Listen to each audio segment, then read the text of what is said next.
I grew up in a place called Brisbane. Back then, people liked to call it a big country town. To be honest, probably was.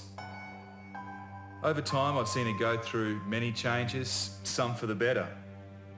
But watching that place turn from a town into a city, well, that also comes with a few chapters of sadness and disappointment. We've lost too much of our history and our heritage. Too many of our landmarks have all of a sudden disappeared in the landscape. More importantly though, those landmarks fostered a spirit and pride in its people. Now, looking back on the Brisbane that once was, I can't help but think that we've lost something we once held very dear.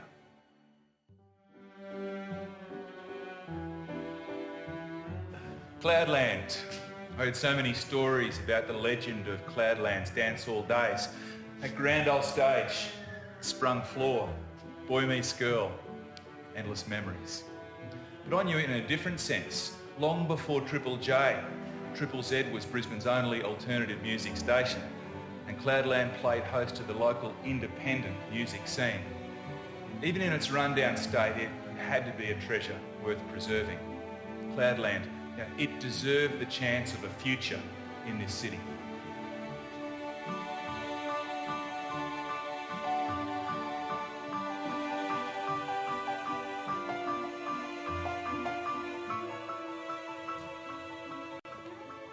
Festival Hall.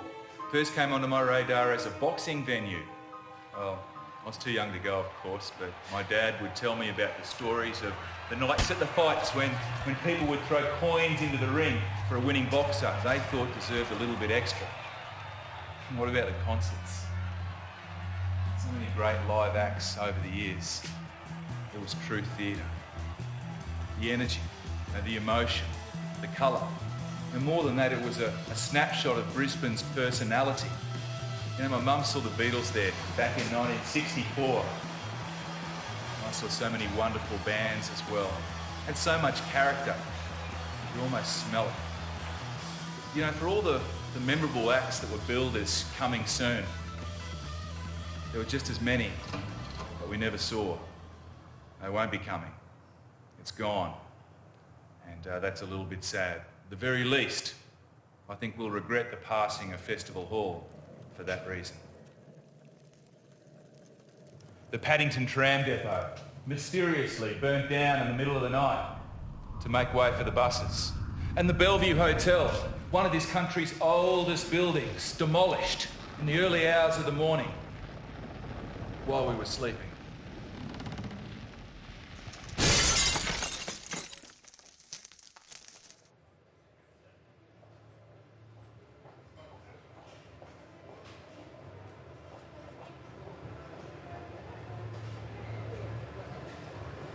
We're about to lose another piece of our history, the Regent. I'm standing outside it now on the day that cinema doors were officially closed. We'll have photographs, memories, stories handed down. They call it progress. It's bloody criminal if you ask me. And just to rub it in, a facade by its very definition, a permanent and pretentious reminder of our loss. You know, the sad thing about it is that once it's gone, we're not going to get it back. What about some of the other places and people that have gone? The ones that we've forgotten? How many of us remember a place called the Paris Cafe, or a poet known as the Brisbane Bard? Well, I'm not the Brisbane Bard, but I can tell you this story certainly is a very personal one for me, and I'm determined to get to the bottom of it.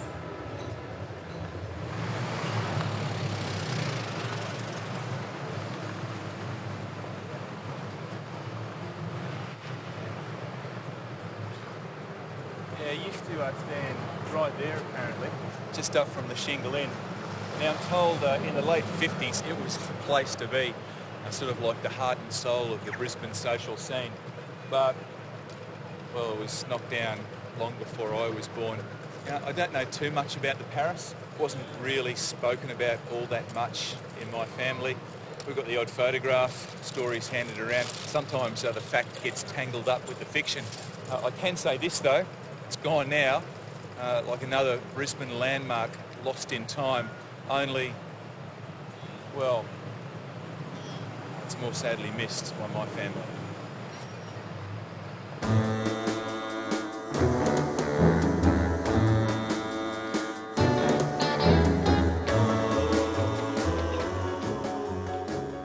The Paris was such a real cool spot.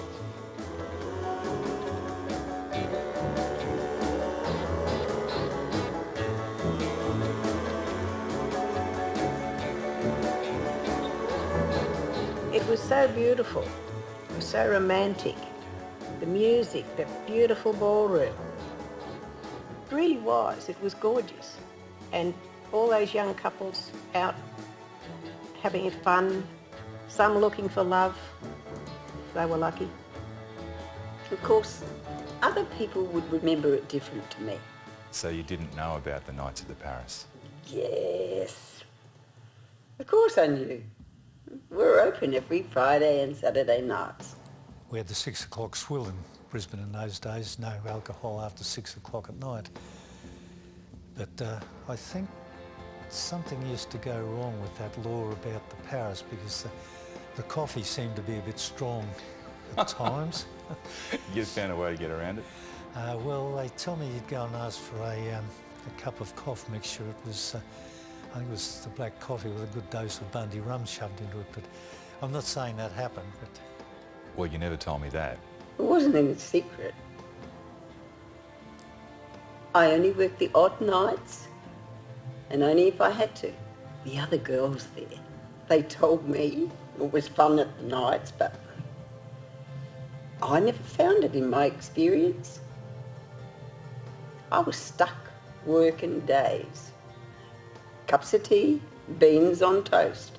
You know, the licensing laws just created such a position where, you know, certain places that couldn't open late at night and couldn't put on live music. But this was one. This was one. Oh, it wasn't bad music there, but it wasn't as good as Cloudland. Even if it wasn't a place to take your wife. Yeah, it was crowded, but it was too crowded, and the wrong kinds of people came after a while. Actually, I was a cadet journo at the Courier when it was less of a rag. They used to get me go out into the field looking for stories, mostly on quiet news days. We had a lot of them. That's when I came across Joylene, and who led me and put me on to the fact that someone was writing poetry at the Paris. the first one he wrote was apparently on a linen serviette down at the Paris cafe. Old Peter owned the cafe. He might have been Greek, but he wasn't into modern classics. He changed his napkins that day from linen to paper. He said if people were going to scribble all over his napkins, they could write on paper, not his good linen. So That sounds like him. yeah, so, yeah. Apparently that was the first one I was ever found. When they were doing the cleaning up after everyone had gone home, found it on the floor. I remember finding the first poem. I didn't really know what it was at the time. When I read it and realised what it was, you know, I always thought poetry was a bit of a wank, but this, it was really beautiful, just beautiful. It wasn't so much just the words that he wrote. It was how he saw Brisbane. And he saw it differently to anyone else. The longer the Bard remained anonymous, it just created so much interest, but not just here, it was right around the country. That really made a real different situation then, when those poems started turning up. You know, people just kind of didn't like our music anymore. His poetry just started to appear in different places around about. Became very popular. Even got printed in the local Courier Mail. You know, we placed excerpts of his poems in the paper for weeks. And of course, asking him to come forward so that he could sign the release and get his cheque. But he never did. And then from then on, his poetry sort of just cropped up everywhere in different places. And would spread around town. Yeah, well, there's a lot of people claiming to be him, and they're writing on matchboxes and coasters and things like that. But you would always pick his poetry. It had a different homeliness about it. The others, other poetry you could see was an imitation. Yeah, plenty claimed to be the Brisbane Bard, but no, it was obvious they weren't. All these wannabe poets kept coming in, writing poetry on all sorts of crap, on drink coasters, cigarette packets. Some fool scribbled on a pair of ladies' underwear. Really? What sort of undies were they? Uncomfortable ones. The kind a foolish man would buy. Must have been a short poem. Not short enough in my opinion. No one knew who he was, but I had my suspicions. Yeah, we tagged him. But he didn't look like what I expected. Is that what they told you? No. No. I discovered the Bard. But I wish I hadn't. I just wanted to talk to him. So, Don, tell us about the moment the identity of the Bard was uncovered. Yeah, it wasn't a pretty moment. They were just talking quietly and that, but I think she might have got a little bit excited and mentioned the word poetry, and people at the next table heard it. And then the whispering started. So they realised then who he was, so they started moving towards him, napkins and that. He ran out of there like a frightened rabbit. And half the cafe went with him.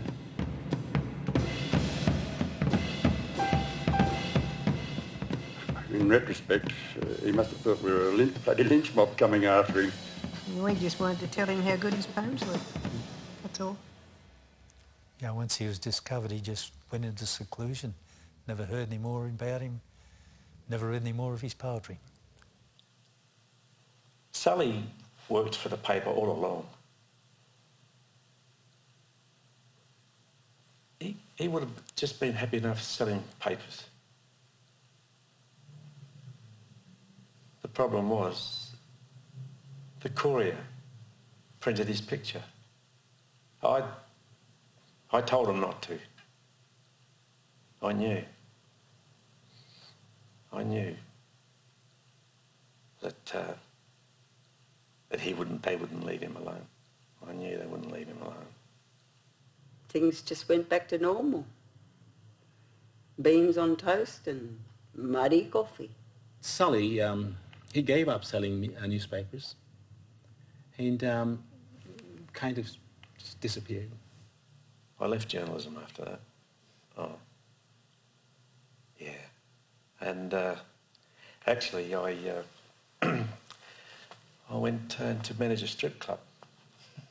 And I tell you what, I thought that was a more noble profession than the one that I just come from. I do have one consolation.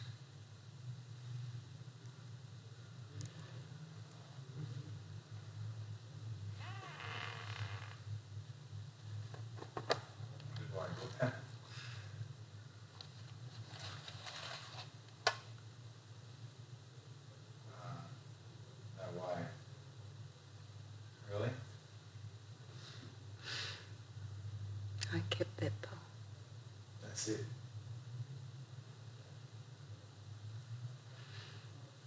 The first poem. Really?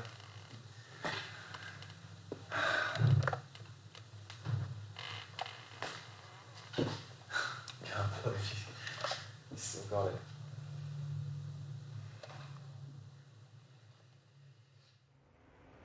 A city has many stories that don't make it into print or onto the screen.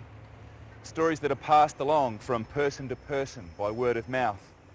Oral histories, if you like. Folklore.